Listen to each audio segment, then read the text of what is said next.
Bom, iniciamos a aula Diagrama de Atividades com o subtítulo Subsídios para o refinamento de casos de uso.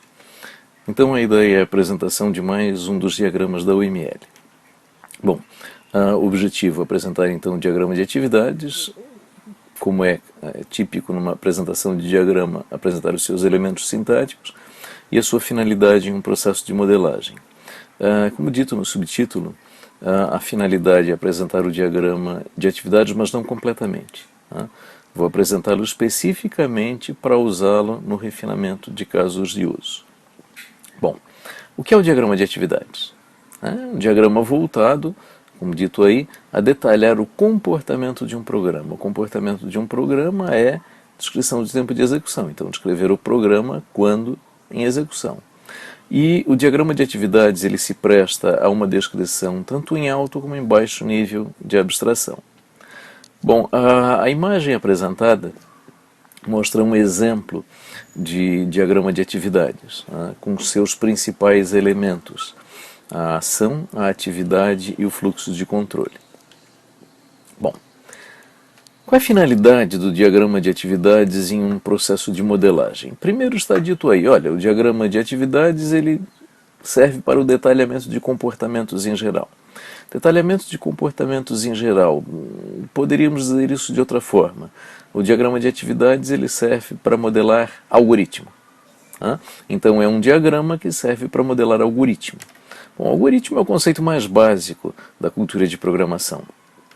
Então, quando eu falei do diagrama de classes, eu falei que é o diagrama a modelagem mais primitiva de software orientado a objetos, porque mostra a estrutura, os elementos de um programa orientado a objetos do código, classe e relacionamentos. Sobre o diagrama de atividades, eu diria que ele é o mais elementar de todos, o mais intuitivo, melhor dizendo, de todos, para quem tem alguma noção de programação. Por quê? Porque ele descreve algoritmo. É um diagrama para descrever algoritmo. E falando da finalidade do diagrama no processo de modelagem, eu destaco aí 4 possibilidades. Então, descrever algoritmo. Primeiro, serve para refinar caso de uso. E está ali destacado, por quê? Porque neste curso nós queremos usá-lo para isso. Serve para descrever a dinâmica do sistema em geral.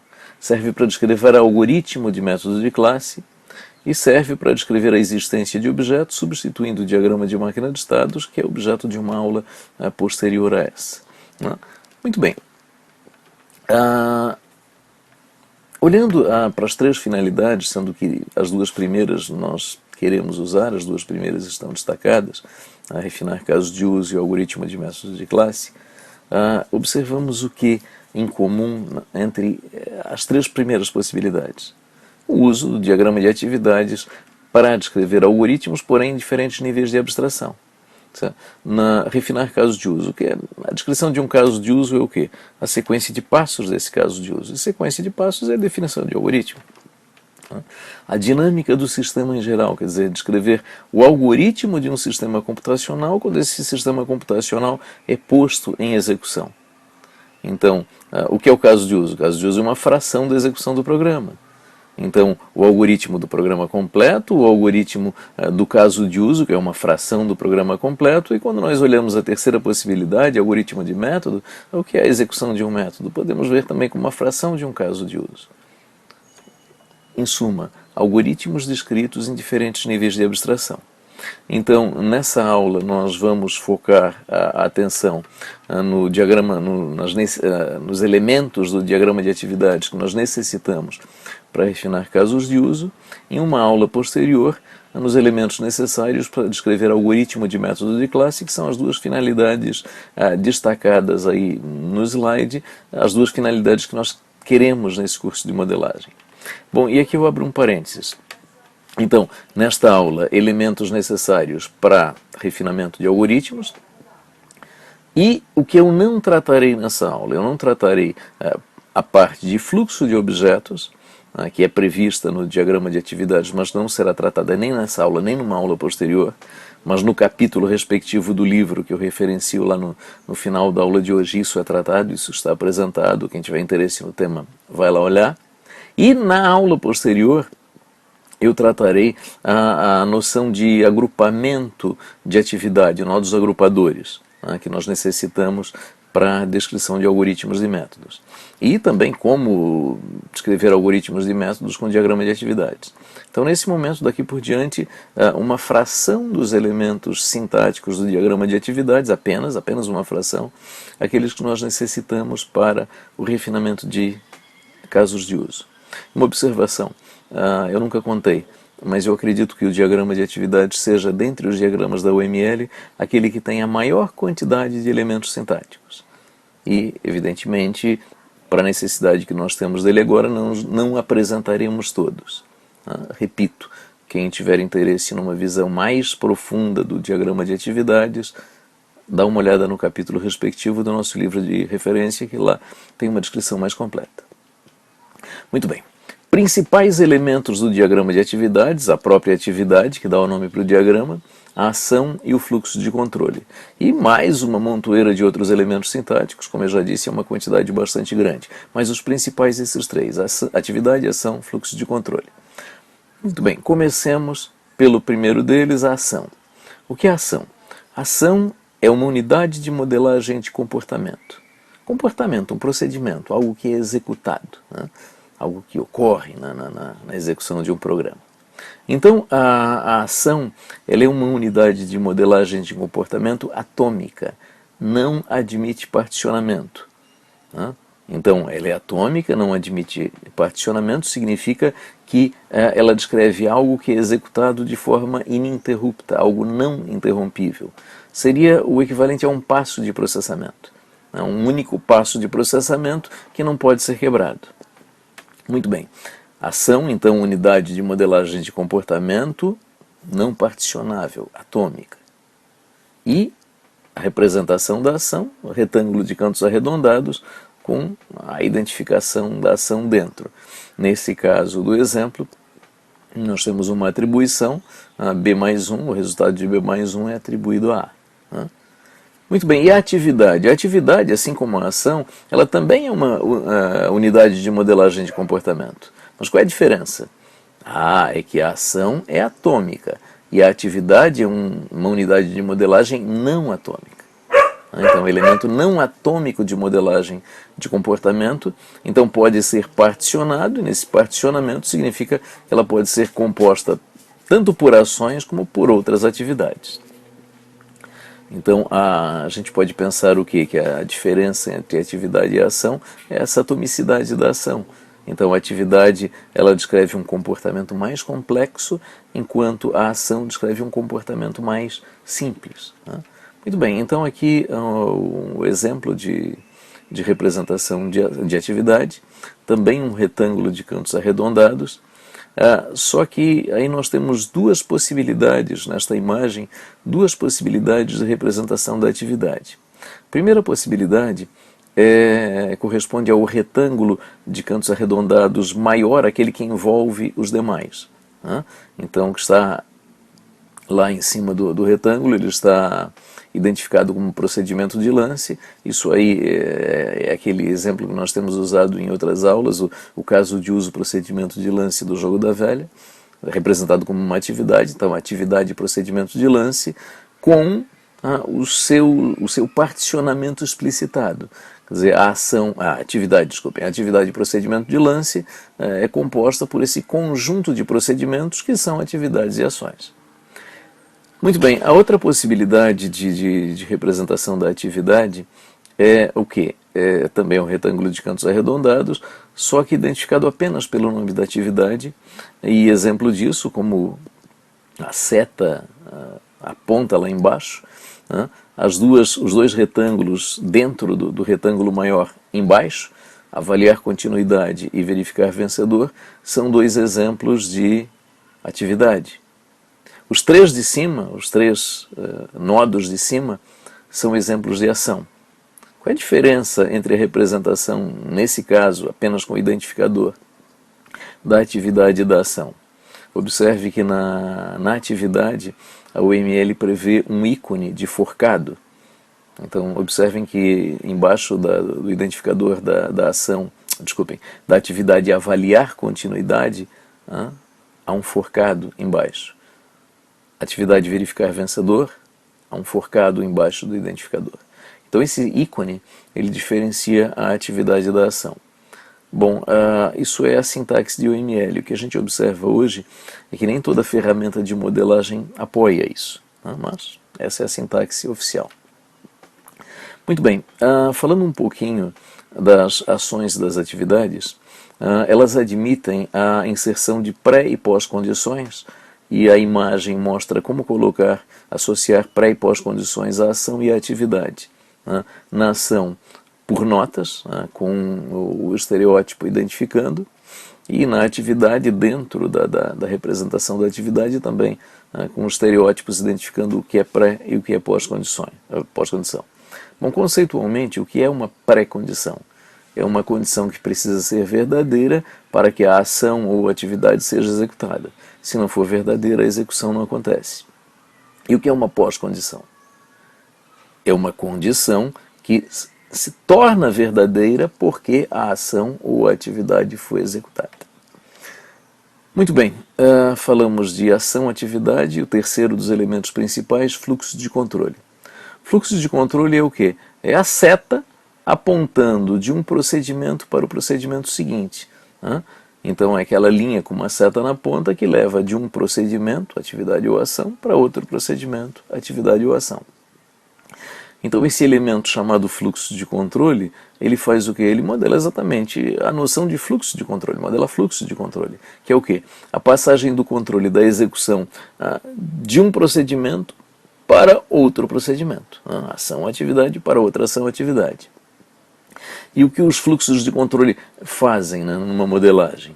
Eles estabelecem quais são as sequências possíveis de execução de atividades e ações. Quer dizer, em que sequência, em que ordem aqueles procedimentos são executados. Bom, o símbolo do fluxo de controle é a seta, como mostrado nessa imagem. Bom, juntando esses elementos todos, na verdade voltando a uma imagem que eu já mostrei antes, um exemplo de modelagem usando esses três elementos, a mesma imagem já apresentada antes, que é o quê? O procedimento de lance do jogo da velha. Então, quais são os passos? Vejam, o diagrama de atividades usado para descrever um caso de uso. Então, um caso de uso, os passos, o algoritmo de um caso de uso. Muito bem, então quais são os passos de um procedimento de lance, do caso de uso, procedimento de lance do jogo da velha? Lendo esse diagrama de atividades do jeito que ele está colocado, nós lemos o seguinte: olha, nós vamos, primeira ação, verificar possibilidade de jogar. Verificar possibilidade de jogar é o quê? Tem o partidinho em andamento ou não tem? Depois, verificar se posição é viável. Significa o quê? Verificar se posição ocupada ou desocupada. Próximo passo, posicionar peão. Então, os três procedimentos de cima, ações. Procedimento de baixo, após posicionar peão, a atividade verificar vencedor.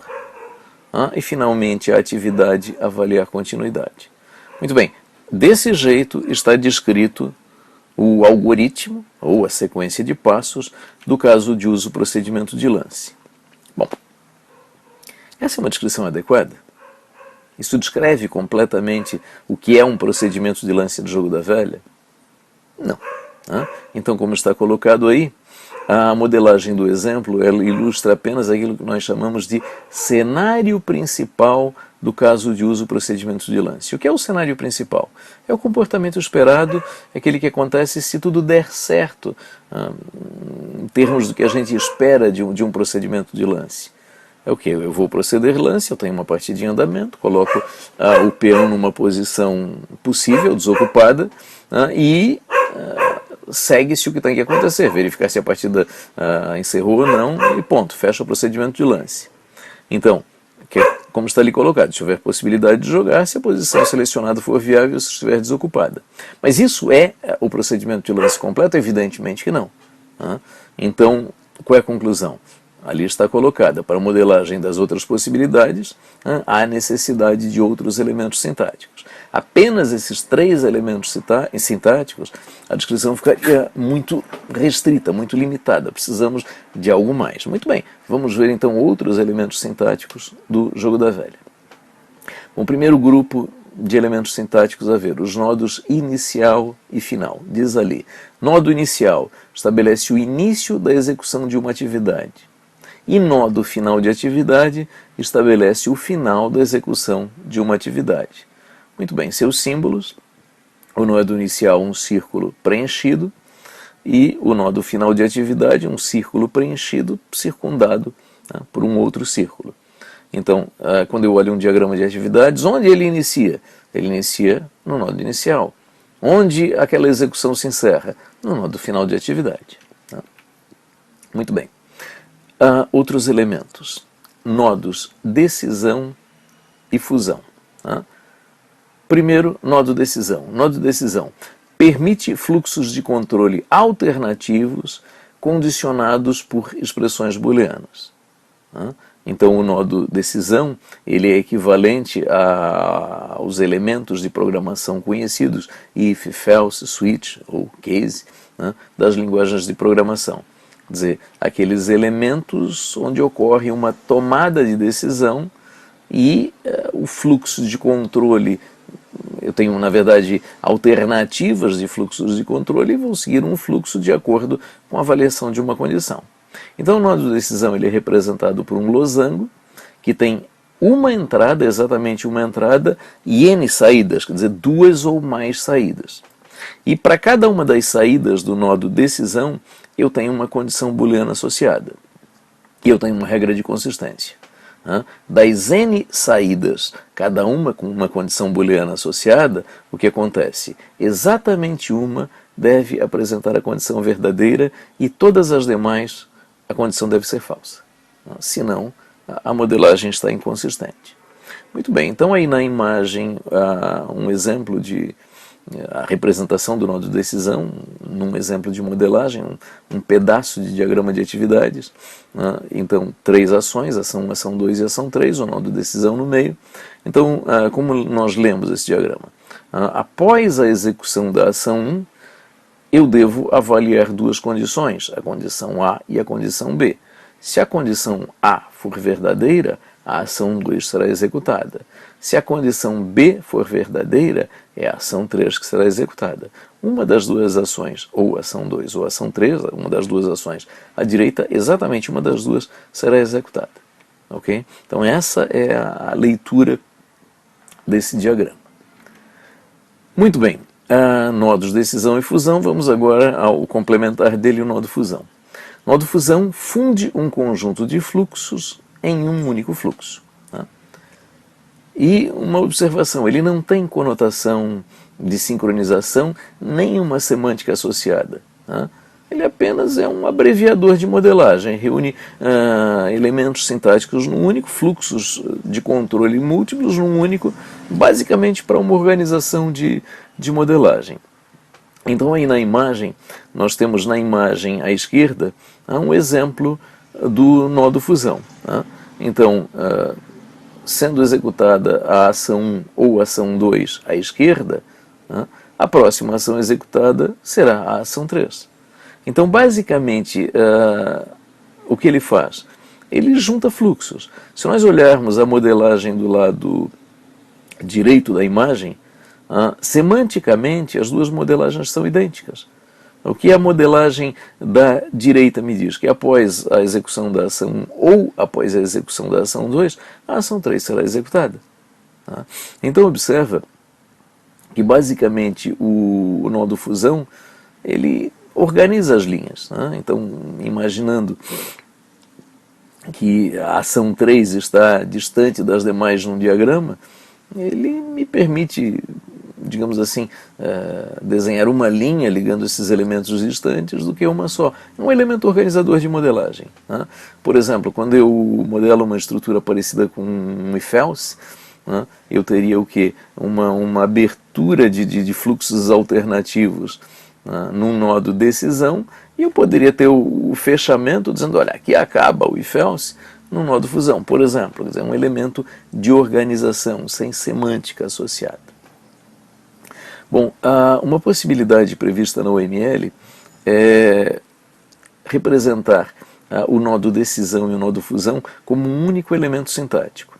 Então essa imagem apresentada, ela, a rigor, corresponde à presença de um nodo fusão e de um nodo decisão. Então, fluxo que sai das duas ações à esquerda, ação 1 ou ação 2. Então, quando a ação 1 e a ação 2, uma das duas é executada, eu vou para onde aponta o nodo fusão. Mas o nodo fusão, a saída do nodo fusão é o quê? Dois fluxos de controle, cada um com uma condição. Puxa, então eu teria, olhando para essa imagem, à esquerda eu vejo um nodo fusão. À direita eu vejo um nodo decisão. Mas eles são um único elemento sintático. Então é isso, quer dizer, qual é a leitura dessa modelagem? Que após a execução ou da ação 1 ou da ação 2, eu avalio condição A e condição B para ver se o que vai ser executado em seguida vai ser ação 3 ou ação 4. Bom, outros elementos sintáticos, os nodos fork e join. Muito bem. Fork e join são para modelagens de concorrência. Então, procedimentos que são executados concorrentemente. Muito bem.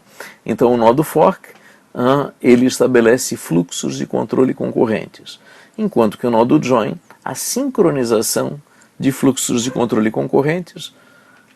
Vamos ao exemplo. Muito bem. Então, a representação do fork e do join é o que? Aquela barra mais grossa, que está indicada na imagem, com fork e join, que pode ser representada na vertical, como aparece aí na imagem, ou na horizontal, tanto faz.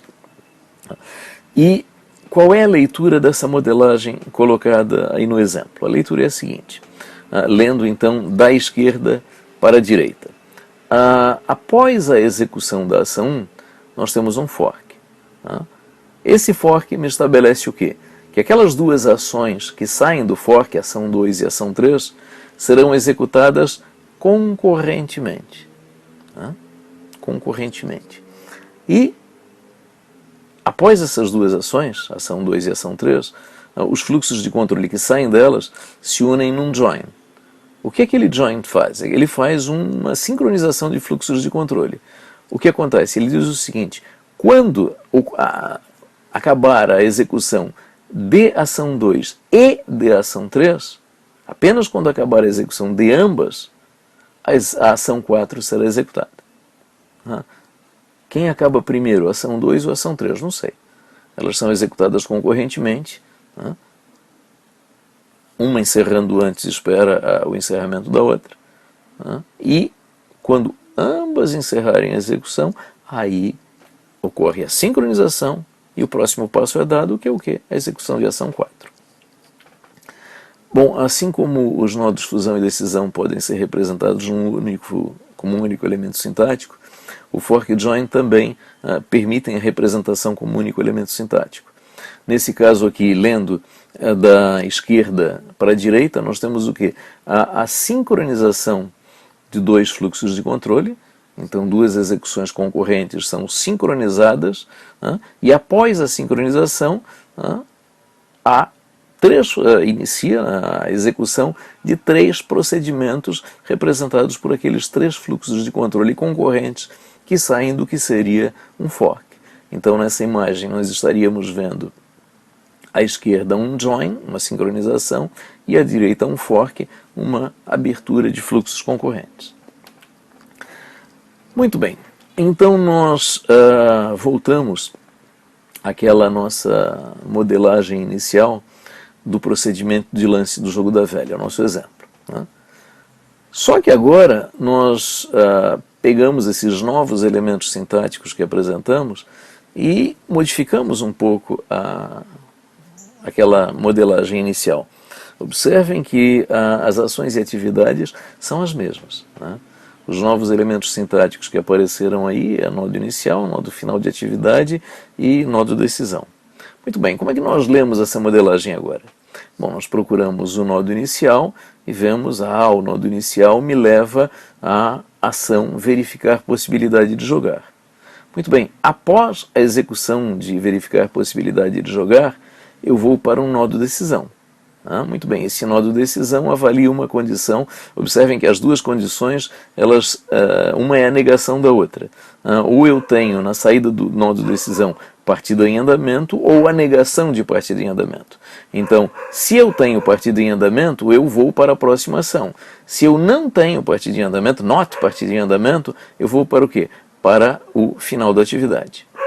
Muito bem, supondo que eu tenha partida em andamento, eu vou fazer o quê? Verificar a ação verificar-se posição viável. Muito bem, após a ação verificar-se posição viável, eu também vou para um nó decisão. Bom, esse nó decisão também tem dois fluxos saindo, né, cada um com uma condição onde uma nega a outra. Ou eu tenho posição ocupada ou a negação disso. Se eu tenho posição ocupada, encerra a atividade, né? Se a posição não está ocupada, eu vou para a ação posicionar peão. Após posicionar peão, a atividade verificar vencedor, após a atividade avaliar continuidade e vou para o final da atividade. Bom, então agora sim eu consigo ver o que? Começando lá do início, do verificar possibilidade de jogar. O primeiro nó de decisão me diz o quê? Se a partida está em andamento, a execução do caso de uso continua. Se a partida não está em andamento, o caso de uso encerra. Aí vou verificar posição viável, quer dizer, ocupada ou não ocupada.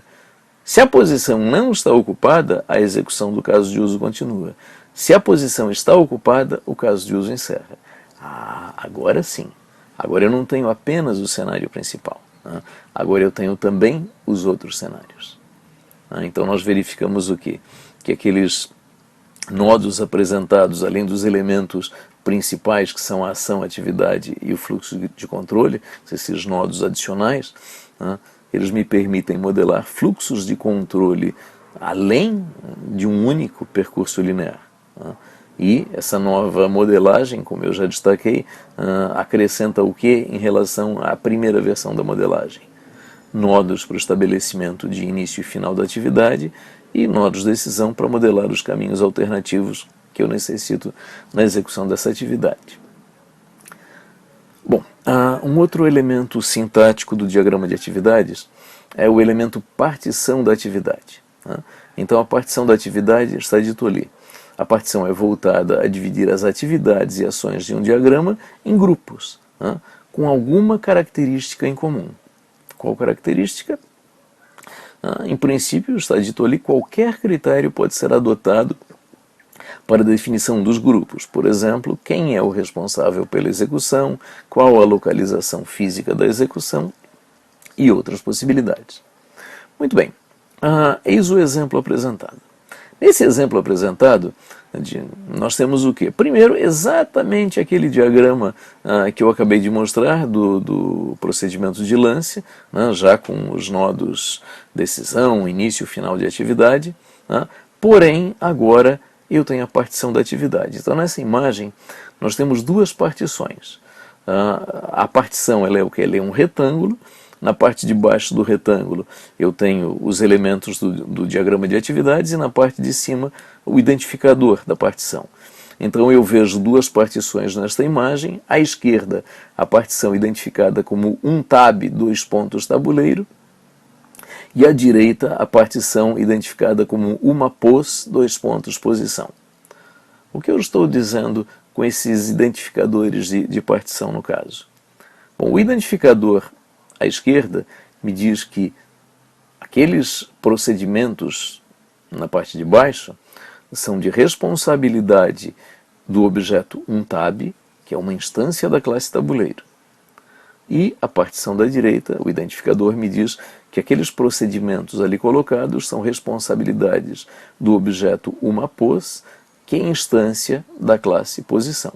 Então vejam, o meu critério de particionamento das atividades em grupos, nesse caso, é o quê? Qual é o elemento responsável pela sua execução? Então eu estou dizendo na imagem que quem inicia o procedimento de lance, o algoritmo descrito, é o quê? É a instância de tabuleiro. Então ele primeiro verifica a possibilidade de jogar, e ele constata se partida está em andamento ou não está em andamento. Se estiver em andamento, deve ser executada a ação verificar se posição viável, que é responsabilidade da instância de posição. Muito bem, se a posição estiver ocupada, o que acontece? O tabuleiro encerra o procedimento. O tabuleiro verifica que o procedimento deve ser encerrado. Se a posição não estiver ocupada, e a instância de posição deve posicionar peão. Após posicionar peão, a responsabilidade de verificar vencedor e avaliar continuidade é da instância de tabuleiro.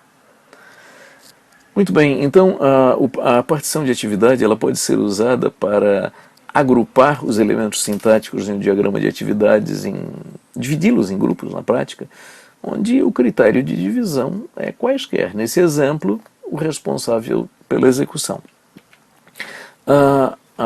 O conceito de partição ele admite também partição hierárquica.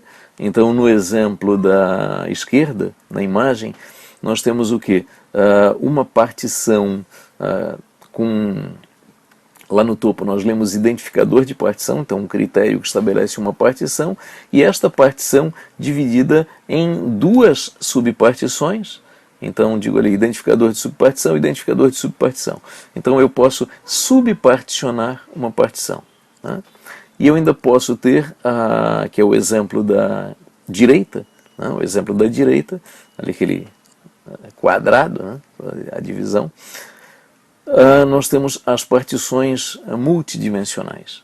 Então, nas partições multidimensionais, por exemplo, o elemento que estiver no retângulo superior esquerdo, ele tanto faz parte do ID1 dimensão 1 como do ID2 dimensão 2. Quer dizer, ele faz parte de uma partição definida sob dois critérios de partição. É claro? Então, a multidimensionalidade é possível, assim como a hierarquização das partições. Isso numa modelagem mais complexa, digamos assim. Numa modelagem mais simples, a modelagem, as partições como no exemplo anterior. Muito bem. Com isso, nós concluímos essa aula, voltada à apresentação do diagrama de atividades, que é um diagrama voltado à modelagem de comportamento, modelagem de tempo de execução, e quando eu falo modelagem de comportamento, entenda modelagem de algoritmo. Os elementos sintáticos desse diagrama, ou pelo menos parte dos elementos, lembrando que nessa aula eu não mostrei a grande maioria dos elementos, apenas aqueles que eu necessitava. Então, começando pela ação, atividade e fluxo de controle, os três elementos principais, e outros elementos sintáticos, outros recursos de modelagem.